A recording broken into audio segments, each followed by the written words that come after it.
Sebut saja namaku Yosep. Aku lahir di Bandung di tahun 1969. Aku adalah anak keempat dari 5 bersaudara. Kami adalah keluarga yang bisa disebut sangat berkecukupan. Ayahku adalah salah satu pemilik pabrik gula bisnis warisan kakekku. Dan ibuku adalah kelahiran Temanggung. Nah, singkat cerita, di tahun 1975, nenek yang di Temanggung dari ibu meninggal dunia. Karena ibuku adalah anak tunggal, otomatis ibu harus bolak-balik mengurus kakek yang sendirian sepeninggalan nenek. Kakek juga sudah mulai sakit-sakitan dan hanya ibu satu-satunya anak, jadi otomatis ibuku harus sering banget ke Temanggung buat mengurus kakek sambil membawa si bungsu yang dulu masih kecil. Makin hari kondisi kakek makin parah. Sementara di Bandung, ayahku sangat sibuk mengurusi kerjaannya.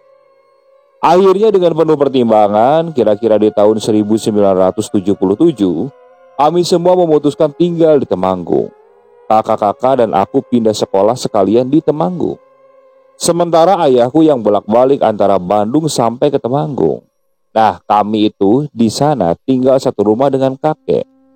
Rumahnya besar, tapi bangunannya tergolong lawas waktu itu. Serem, antara tetangga juga agak berjauhan. Kondisi kakek juga semakin parah, sakitnya juga aneh menurutku. Kalau diajak ngobrol, jawabannya susah, seperti penderita stroke. Tapi kadang kalau malam suka ngomel-ngomel sendiri. Suaranya pun lantang dan jelas. Kalau makan banyak, tapi badannya sangatlah kurus. Kalau siang, dia tidak pernah bisa jalan, cuma diem. Bahkan buat BAB pun sudah tidak terkendali, macam anak bayi lah. Tapi di suatu malam, pernah aku lihat kakek itu berdiri di atas kasur, lompat-lompat, pokoknya sangatlah aneh. Aku dan saudara-saudara sampai gak pernah berani dekat dengan kakek, cuma ibu saja yang berani. Intinya, kakekku ini sudah tidak bisa diajak komunikasi lah. Bahkan aku dan kakakku pernah melihat dia hampir makan kotorannya sendiri. Nah, untung ibuku tahu dan dengan cepat dia mencegah. Kata orang-orang sih, kakekku punya banyak pegangan, ada yang jagalah. Jadi ada yang bilang harusnya kakekku itu sudah meninggal.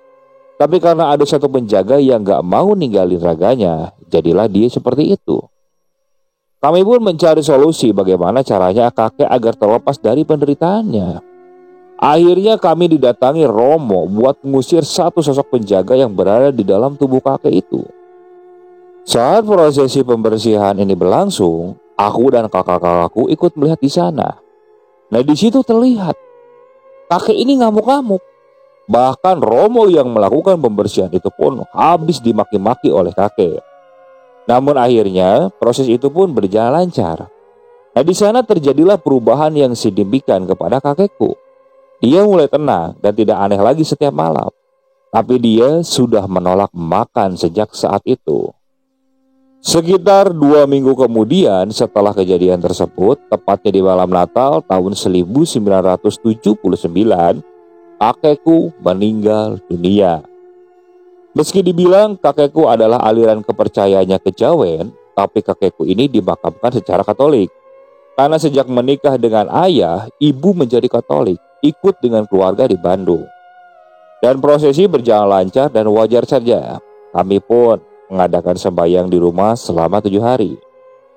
2 bulan kemudian, tinggallah aku, si bungsu, kakak nomor 2, dan ibu di situ.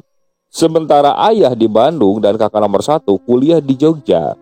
Dan pulangnya pun 1 bulan sekali. 3 bulan sepeninggalan kakekku, suasana rumah mulai aneh dan tidak nyaman.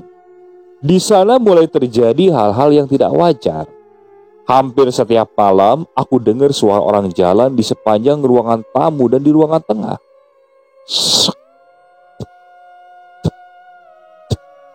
Bahkan terdengar seperti sedikit berlari.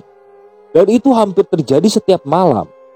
Si bungsu juga suka melihat hal-hal aneh, kadang suka ngobrol sendiri. Hingga puncaknya, waktu itu kira-kira jam 1 malam, aku, ibu, dan kakakku yang nomor 2 itu terbangun. Kita semua dengar hentakan seperti sesuatu yang jatuh dari atap. Kami tidur bersamaan di dalam satu kasur setelah mendengar suara itu. Mata kami terbuka secara bersama-sama, kecuali si bungsu yang tidurnya masih nyenyak. Dengan wajah kaget, kami saling pandang. Dan ibuku coba bangun untuk mengecek apa yang terjadi. Sumbernya itu di ruangan tamu. Ibuku adalah orang yang penakut. Nah, kami diajak tuh untuk ngecek apa yang terjadi. Belum juga beranjak dari tempat tidur, terdengar suara seperti gagang pintu yang bergerak-gerak. Kami diam. Kami menghentikan semua gerakan. Tak berapa lama, disusul ada suara lagi. Suara ini seperti suara kursi goyang yang ada di ruang tamu. Kita semua di situ sudah pucat ketakutan. Tapi sepertinya ibuku tidak begitu percaya kalau itu suara kursi goyang milik kakek yang bergerak-gerak. Dengan analogi suara seperti gagang pintu, sebelumnya ibuku mulai menenangkan kita. Itu bukan setan. Sepertinya itu maling. Tapi tetap saja, ibu minta kita berdua untuk menemaninya melihat apa yang terjadi di ruang tamu. Kita berjalan bertiga, mengendap-endap. Suara kriet-krietan itu masih ada. Di benakku, aku semakin yakin kalau itu adalah suara kursi goyang milik kakek. Sampai di ruangan tengah, aku sempat berhenti. Tapi entah kenapa, ibu bilang, "Ayo, gak apa-apa." Dan benar saja, sampai depan tirai antara ruang tamu dan ruangan tengah, suara itu masih ada, tapi dengan tempo yang lebih lambat. Ibuku coba membuka tirai sekat itu secara perlahan. Posisinya, ibuku paling depan, aku di tengah, dan kakak paling belakang. Ibu menyikap tirai secara perlahan, semakin lebar, dan benar saja, di sana ada sosok yang tengah duduk di kursi goyang. Semua melihat, aku, kakak, dan ibu. Bentuknya tidak begitu jelas, cuma berbentuk siluet saja. Kakakku langsung meraih saklar lampu di ruangan tengah. Siluet di ruangan tamu itu semakin jelas. Kita semua sangat ketakutan. Siapa sosok yang duduk di kursi goyang itu? Dengan ketakutan, kami terpaku seperti sulit untuk bergerak. Otomatis, pandangan kami semakin tertuju ke arah sosok tersebut. Semakin aku melihat, sosok itu aku perhatikan seperti bertanduk. Sosoknya bertanduk, duduk di kursi goyang membelakangi kami, sambil terus menggoyang-goyangkan kursinya. Kakakku yang nomor 2, dia sepertinya tidak begitu jelas melihatnya, karena kebetulan matanya minus. Nah, dengan keraguan, kakakku coba meraih saklar lampu yang hanya berjarak 1 depak di sampingnya. Sosok itu menurutku semakin jelas. Aku yakin itu bukan manusia. Tanduknya semakin terlihat jelas. Dengan terentak, kakakku meraih saklar lampu itu dan menghidupkannya. Anehnya, ketika lampu menyala, sosok tersebut tidak ada. Hanya tinggal kursinya saja yang masih bergoyang. Hanya selang beberapa detik setelah lampu menyala, terdengar suara tangisan anak kecil. Yang mana itu adalah suara si bungsu. Kami dengan agak panik langsung bergegas menuju kamar. Nah, tangisannya itu tidak seperti biasanya. Tangisannya lebih keras. Pas sampai di kamar, di situ kami semua kaget. Si bungsu yang tadinya tidur di ranjang tiba-tiba ada di atas lemari sambil menangis meronta-ronta. Anehnya, lemari itu cukup tinggi dan tidak mungkin dia bisa dipanjatnya oleh si bungsu. Si bungsu pun turun dari lemari tersebut. Kita semua sangat ketakutan. Kami tidak tidur. Si bungsu tidak berhenti menangis. Dan keesokan harinya, si bungsu langsung demam tinggi. Kami semua kebingungan. Jaringan telepon juga belum masuk ke desa itu. Kami pun berjalan pagi-pagi meminta bantuan para tetangga untuk nyari telepon. Kami berniat untuk mengabari kabar ayah di Bandung. Akhirnya kami dapatlah pinjaman telepon di kantor kecamatan setempat. 2 hari kemudian, ayahku datang ke Temanggung.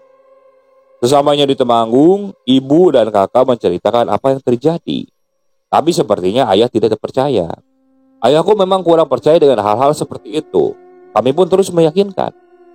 Selang sehari, rumah itu diberkati, berharap tidak terkena gangguan lagi. Tapi itu selalu tak bertahan lama. Diberkati lagi, bahkan sampai 7 kali kalau tidak salah. Tapi cuma reda beberapa saat. Sosok bertanduk itu selalu muncul lagi. Kami malahan sempat mengundang kiai untuk mengusir makhluk itu. Kami bertahan sekitar 6 bulan saja. Entah kenapa setelah itu sosok itu muncul lagi dan lagi. Ibu sepertinya sudah mulai tidak sanggup lagi, karena setiap gangguannya selalu saja membahayakan si bungsu. Ayah sempat menawari kami untuk kembali saja ke Bandung, tapi kami rasa akan ribet dan memakan waktu kalau kita harus pindah sekolah lagi. Jalan tengahnya, kita pindah rumah tapi tetap di Temanggung. Ayah dan ibu nyari-nyari nih rumah untuk kita tinggali. Sementara mereka berpikir mau diapakan ini rumah kakek kalau nggak ditinggali lagi. Tapi karena kami sudah tidak betah, kami ngontrak dulu di sekitaran situ. Lokasinya tidak terlalu jauh dari rumah kakek, masih satu desa. Sementara ayah dan ibu nyari-nyari rumah bakal nanti kami tinggali, ya rencananya sih ingin beli. Tapi kami ngontrak dulu kurang lebih sekitar 2 tahunan. Nah, di tahun 1983, kami dapatlah rumah yang cocok untuk dibeli. Rumah itu berada di sebuah desa di kota Temanggung juga. Cuman beda kecamatan dari rumah yang lama. Rumahnya bagus, berada di pojokan desa, di perbatasan desa lah posisinya. Harganya juga tergolong murah, dengan bangunan bagus dan seluas ini. Belilah rumah itu, dan kami tinggal di situ. Tahun pertama saat tinggal di situ, semuanya biasa-biasa saja. Tepatnya di Natal tahun 1983. Waktu itu kita bisa kumpul semua, ayah, ibu, 2 kakakku, dan si bungsu. Seperti keluarga pada umumnya yang sedang berbahagia merayakan Natal, ayah sengaja mengambil cuti 6 bulan untuk menembus kurangnya waktu dengan keluarga selama ini. Nah, Januari di 1984, suatu malam aku terbangun dari tidur. Aku mendengar suara orang seperti ngomong sendiri dengan nada berbisik dan tempo yang cepat. Ayah sedang berdoa lah. Suaranya dari luar kamar, dekat sekali di balik tembok. Seiringnya dengan suara orang yang memukul-mukul tembok, tapi temponya pelan. Suara itu mendesis seperti bukan suara orang dewasa. Nah, tiba-tiba lampu di luar menyala. "Apain, Dek?" suara ayahku. Aku spontan keluar. Di tembok di samping pintu itu, si bungsu nendang-nendang tembok sambil meracau tidak jelas. Di situ ayahku malah sedikit tertawa. Dia malah istilahnya menertawakan sikapnya si bungsu. Konon katanya orang yang tidur berjalan itu tidak boleh dibangunkan. Dan si bungsu itu dituntun oleh ayah menuju kamar. Keesokan harinya waktu sarapan, si bungsu malah jadi bahan bercandaan. Sampai dia menangis sambil memegangi kakinya. Ternyata jempol kakinya itu luka. Kukunya mengelupas, mungkin karena semalam nendang-nendang tembok semalaman. Itu pun berlalu. Selang 2-3 harian kemudian, ada yang tidur berjalan lagi. Di tengah malam, pintu kamar ada yang membuka. Aku yang satu kamar dengan kakakku terbangun. Nah, di sana ternyata ibuku. "Bu, kenapa?" Kakakku boleh berbicara. Tapi dia tidak menjawab. Dengan langkah lembut, dia lempeng aja dan duduk di samping cermin di kamar kami. Ia mengambil serit kayu dan menyisir ujung-ujung rambutnya. Sesekali menghentakkan sisir ujung rambutnya yang mungkin kusut. Kakakku lalu bangkit dari tempat tidurnya. Ia ingin melihat wajah ibuku yang sedang tidur berjalan tersebut. Didekatilah tubuh ibuku itu. Dan saat kakak melihat wajahnya, tiba-tiba ibuku bilang seperti ini. "Aku atau kamu yang pergi dari sini?" Otomatis kakakku langsung mundur. Bersama dengan itu, ibuku berdiri dan berjalan keluar kamar. Bu, kata kakakku.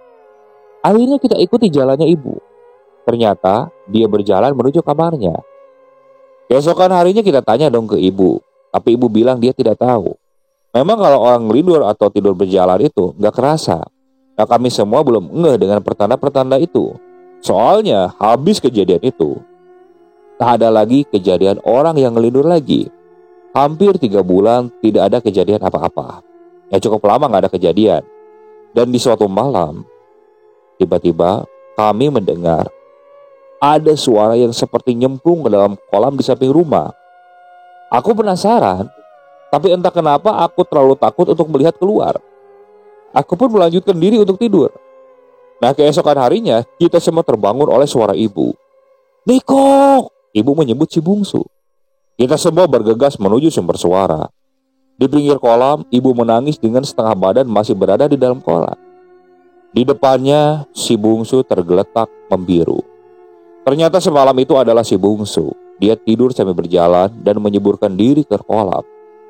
Aku merasa sangat menyesal. Seandainya aku berani melihat keluar semalam, mungkin si bungsu masih bisa tertolong. Tapi malam itu, aku malah terlalu takut. Kami semua sangat sedih dengan kejadian si bungsu itu, apalagi ibuku. Tapi ternyata, semua ini belum berakhir. Mei tahun 1984, sepeninggalan si bungsu, suasana rumah jadi datar, kaku. Apapun obrolan kita di meja makan, ibu selalu seandainya Niko ada. Hingga membuat suasana jadi canggung. Kita pun cuma saling melirik. Suatu malam di meja makan, ayah berbicara. Sekarang ayah sudah punya depo pasir di Temanggung. Pabrik gula sudah diurus Omo, jadi ayah lebih banyak waktu di Temanggung. Setuju kan? Aku setuju saja, begitu juga dengan kakak-kakakku. Ya sudah tidur, sudah malam. Nah tiba-tiba ayahku memotong dan bilang seperti itu. Dengan muka masam, kita pun bersiap untuk tidur. Semua tertidur, kecualiku. Entah kenapa, aku merasa seperti ada yang aneh malam itu. Suasananya sepi sekali. Bahkan suara hewan pun tidak terdengar. Aku mendengar suara batuk ayah diiringi suara kaki melangkah pelan. Nah, aku pikir ayah mau ke kamar mandi. Entah kenapa aku tertidur.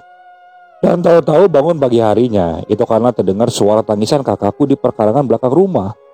Di situ aku langsung menuju ke situ. Di belakang posisinya ramai sekali.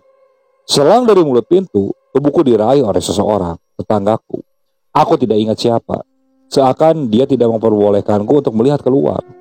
Tapi di sela-sela badannya, aku melihat ibuku yang pingsan dan sepertinya sedang dipapa. Ada apa ini? Batinku seperti itu.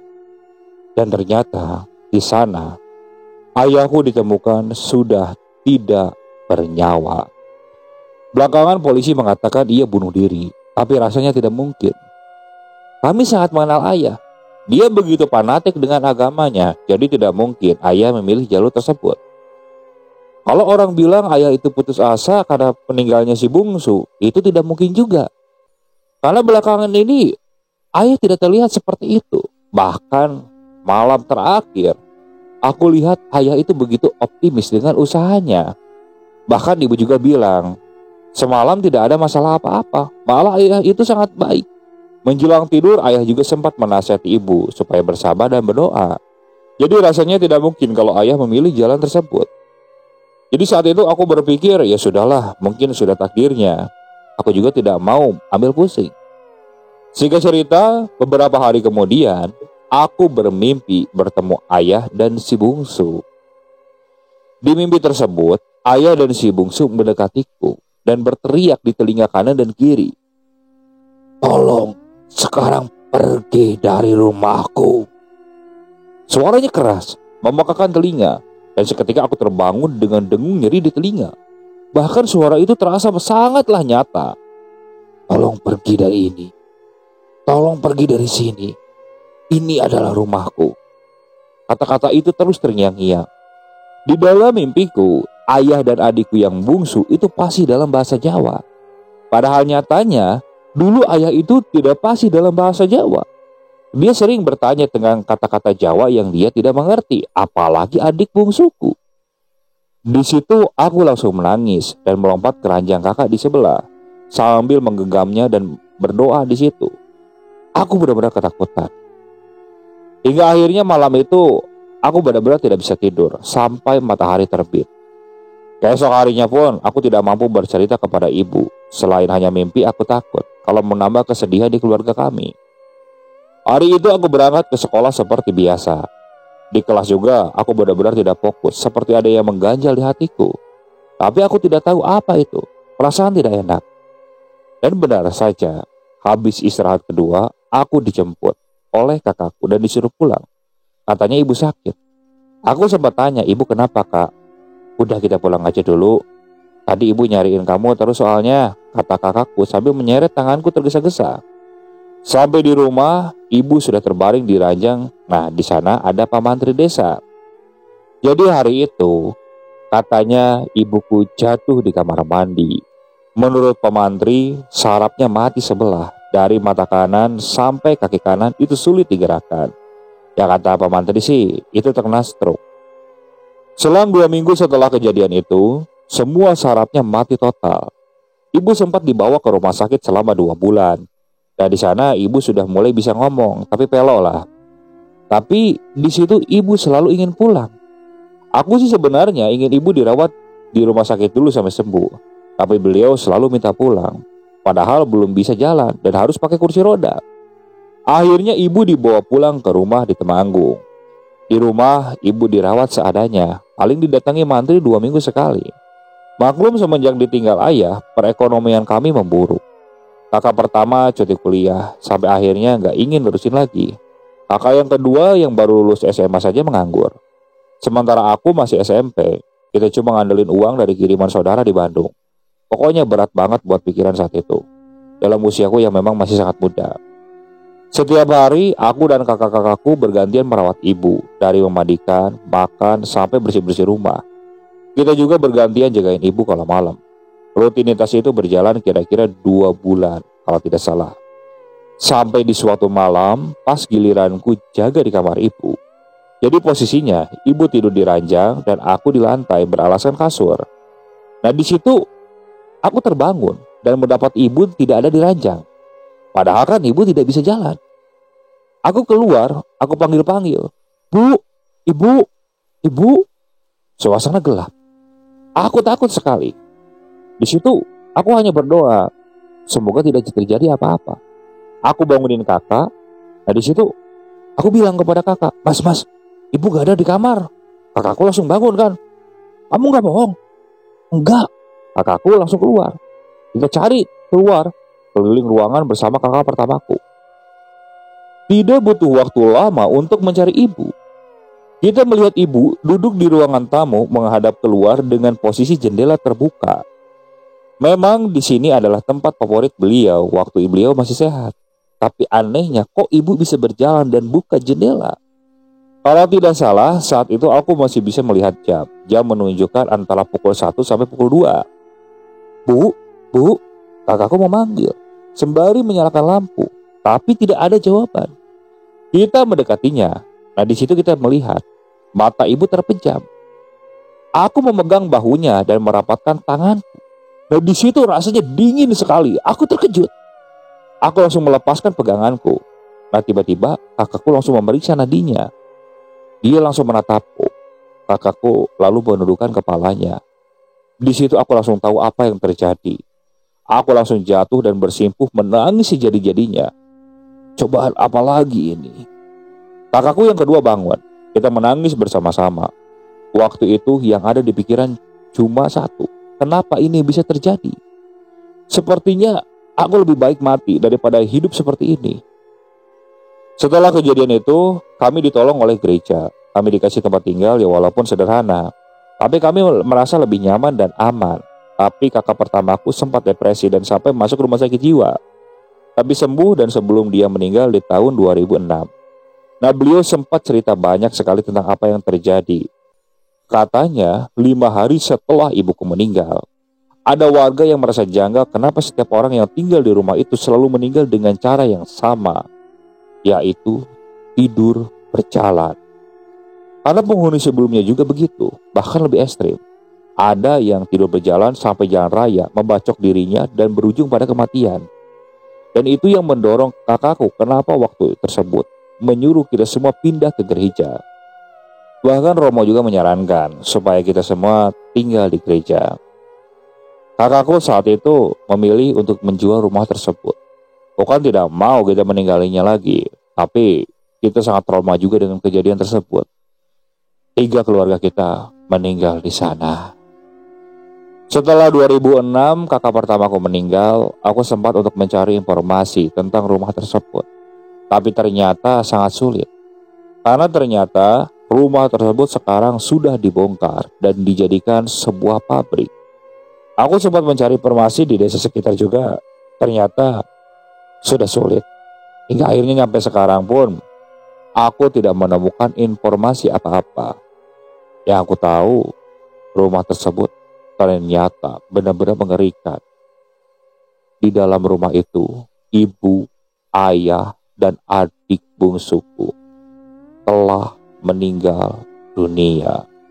Oke, sekian untuk cerita kali ini. Saya mohon maaf apabila masih banyak kekurangan dalam pembawaan ceritanya.